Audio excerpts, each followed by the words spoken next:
Hello दोस्तों, नमस्कार। मैं हूं मनीष कुमार और आप देख रहे हैं व्यू शो। स्वागत है मेरे यूट्यूब चैनल पे। आज सिवान जिले के पत्रकार भवन में वीर मकर माझी ऐतिहासिक विरासत संरक्षण समिति के बैनर तले रामविलास पासवान साहब का जयंती मनाया जा रहा है और यहाँ कुछ सामाजिक कार्यकर्ता मौजूद हैं, उनसे हम लोग बातें करेंगे। तो हम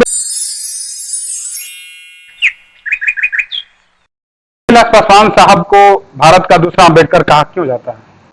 रामविलास पासवान जी का जयंती है। सबसे पहले उनके जयंती पर कोटि कोटि नमन। और दूसरा अम्बेडकर क्या, उनको पहला अम्बेडकर भी अगर हम कह दे तो इसमें कोई ये नहीं होगा, क्योंकि रामविलास पासवान ऐसा व्यक्ति थे जो एक वर्ग के इर्द गिर्द नहीं घूम रहे थे।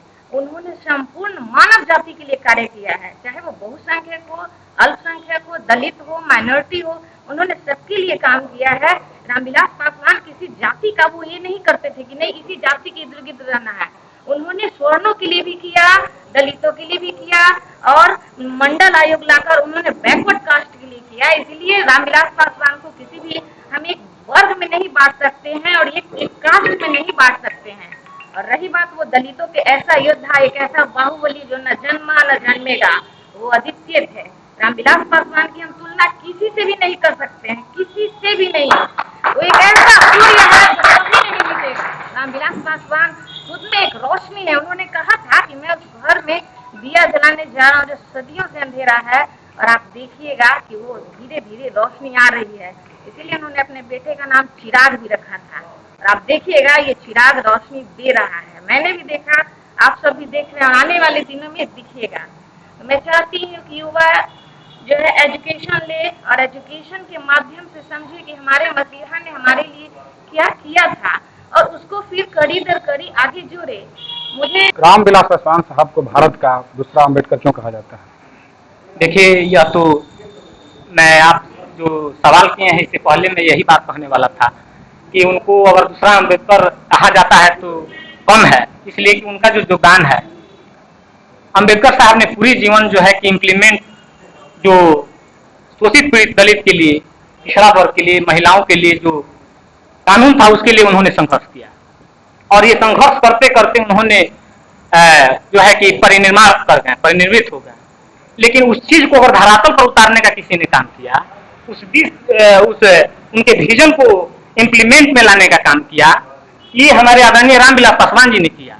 अगर ये बात हम नहीं कहते हैं तो उनके प्रतिष्ठा में कटौती होगी। इसलिए कटौती होगी कि आप देख सकते हैं मंडल आयोग का जब लड़ाई हो रहा था उसके लिए भी उन्होंने पुरजोर लड़ने का काम किया।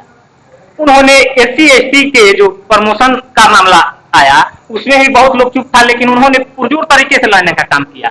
इसको सरकार इम्प्लीमेशन में लाया था। आपके चैनल के माध्यम से धन्यवाद भी देता हूं कि आपने इस क्वेश्चन को किया, इस सवाल को किया कि मैं अपने उद्गार व्यक्त कर सका आपके सामने। संविधान में जो बातें थी, संविधान में बाबा साहब ने किया, लिखा, उस चीज को अगर धरातल पर किसी ने उतारा तो ये बाबा साहब का सपना को साकार किया, ये रामविलास पासवान जी ने किया। इसलिए अगर कोई व्यक्ति लिख कर चला गया, उस चीज को उतारने वाला था। उन्होंने कहा था कि संविधान को लिख देना, मैं कितना हो बखूबी अच्छा लिख दूं और चलाने वाले लोग अच्छे नहीं गए तो अंततः बुरा साबित होगा। और कितना हो पूरा संविधान क्यों नहीं लिखा गया और चलाने वाले लोग अच्छे गए तो अंततः वो अच्छा साबित होगा। थे लोग, बहुत लोग कहते हैं मौसम वैज्ञानिक थे, वो कभी इस पार्टी में कभी उस पार्टी में चले जाते हैं। मैं बताना चाहता हूं कि इस महीन राजनीति को अगर किसी ने लड़ने का काम किया तो ये हमारे रामविलास पासवान जी ने किया, क्योंकि वो जानते थे कि बाबा साहब ने कहा था कि अगर इस देश की कुंजी कहीं है, चाबी कहीं है तो पार्लियामेंट में है, सदन में है, रोड पर नहीं है। इसलिए उन्होंने किसी भी पार्टी में किसी तरह से जाने का काम किया और उसके गलत नीति को देखने का काम किया, क्योंकि जो वहां रहेगा वही नीति को देख पाएगा। उन्होंने देखा और उसके लिए फाइट किया, लड़ा, और लड़कर चाहे वो कांग्रेस का सरकार हो चाहे वो बीजेपी का सरकार हो, उन्होंने उस इम्प्लीमेशन को जो गलत अवधारणा किया गया हमारे दलित पिछड़ों शोषितों के साथ, उसके लिए उन्होंने लड़ा और लड़कर उसको धरातल पर उतारा और सरकार को मजबूर किया कि सरकार मजबूरी में आकर फिर उस एक्ट को वापस किया। ये थे हमारे रामविलास पासवान जी। ओबीसी पिछड़े समाज के लिए उन्होंने क्या किया? ओबीसी के लिए मंडल कमीशन के लिए जो आप देखिए कि लड़ने का काम उस समय कौन नहीं था। लालू जी थे, मुलायम सिंह यादव थे, बहुत से लोग थे, सबने लड़ने का काम किया। नीतीश कुमार जी थे, लेकिन जो लड़ाई नहीं सरकार में बैठकर लड़ने का रामविलास जी ने किया, जो ये उन लोगों को अधिकार मिला, उन्होंने हमेशा ही जातीय जनगणना का पसडर रहे कि ओबीसी का जनगणना कराओ और जिसकी जितनी हक हो इसके लिए उन्होंने लड़ने का काम किया। ऐसा आवाज कोई ओबीसी का नेता भी नहीं उठाया जितना रामविलास। आज जयंती के अवसर पर आप क्या संदेश देना चाहेंगे? सबसे पहले तो आपके चैनल को धन्यवाद देता हूँ। भारत सरकार के पूर्व केंद्रीय मंत्री पद्म भूषण माननीय रामविलास पासवान जी की जयंती है, जो आज एक संदेश दिया जा रहा है कि भाई इस बैनर तले हमारे समाज के लोगों का विकास हो। और हमारे आदरणीय रामविलास पासवान भाई को क्या कहेंगे, हम तो 1986 में जब भारत सरकार राज्य सरकार में मंत्रिमंडल में थे तो इन्होंने पार्लियामेंट में ये कहा था कि चाहे भंगी का राष्ट्रपति का बेटा हो या भंगी का संतान, शिक्षा कर दो एक समान। उन्होंने ये भी कहा था कि एक जो पार्लियामेंट में घोड़ा रहता है सो, और जो देहात में घोड़ा एक है, तो दोनों का कंपटीशन नहीं किया जा सकता है। आपका बेटा किसी केंद्रीय विद्यालय में पढ़ेगा और हमारा बेटा सरकारी विद्यालय में पढ़ेगा, तो दोनों का कंपटीशन नहीं कर सकते हैं। इसलिए उन्होंने कहा कि शिक्षा एक समान कर दीजिए, हमारे दलितों के लिए, समान वर्ग के लिए, सब कुछ किए। बाबा साहब के बाद ये दूसरे नंबर के हमारे बाबा साहब थे रामविलास पासवान जी। मैं उनको हृदय से नमन करता हूँ। आज उनकी जयंती है और संदेश देना चाहता हूँ कि आप ये हमारा संस्था ब्लॉक लेवल पर, पंचायत लेवल पर काम करें, ताकि इनका प्रचार प्रसार हो और अधिक से अधिक संख्या में लोग जुटे और शिक्षा से संबंधित है उनके माध्यम से बच्चों को शिक्षा दिया जाए और पंचायत में इनके माध्यम से एक प्रचार प्रसार। चैनल को बहुत बहुत धन्यवाद देना चाहता हूँ कि हमारे बीच हम लोगों को चैनल के माध्यम से जनता को बताना चाहता हूँ कि आज हमारे माननीय पासवान जी का 76वें जयंती है और जिला मुख्यालय, प्रखंड मुख्यालय, गांव, वार्ड, इनका जयंती हर एक गांव में मनाया जाए ताकि इनकी आत्मा को शांति मिले। और ये हमारे ऐसे देश के नेता हुए जिन्होंने 6 प्रधानमंत्री के साथ इन्होंने काम किया और जिस क्षेत्र में इन्होंने गया उस क्षेत्र को रोशन किया।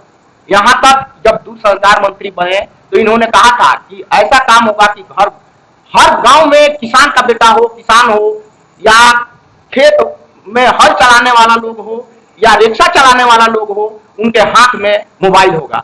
यहाँ तक कि जब ये रेल मंत्री हुआ करते थे उस समय जितने भी रेल पे ठेका पर काम करने वाले व्यक्ति थे उनको इन्होंने परमानेंट किया। इन्होंने जिस क्षेत्र में गया उस क्षेत्र का नाम रोशन किया। पासवान जी के जयंती के शुभ अवसर पर सबसे पहले मैं आपको आपके चैनल को धन्यवाद देता हूं और आपके द्वारा जो सबसे बढ़िया जो सराहनीय काम जो है वो यह है कि आप हमेशा हम लोगों की बातों को समाज के सामने हम लोग जो कहते हैं उसको आप प्रसारित करते हैं, इसके लिए बहुत बहुत धन्यवाद। और इस चैनल के माध्यम से मैं यह बताना चाहता हूँ कि पासवान जी की जयंती जो हम लोग मना रहे हैं ये वीर मक्कर माझी समिति की तरफ से, तो हम लोग का एक ही उद्देश्य है कि हमारे समाज के लोग जो हैं अभी जो बहुत सारी बातों को नहीं जानते हैं, हमारा अधिकार क्या है, हमें किस तरह से पढ़ना लिखना चाहिए कि नहीं, बच्चों को शिक्षा देना चाहिए कि नहीं, ये चीज जो है हम लोग इस बैनर तले हम लोग घूम घूम करके आज कई वर्षों से 1900 ब्लॉक में पूरे सिवान जिला के यह काम हम लोग करने का काम कर रहे हैं।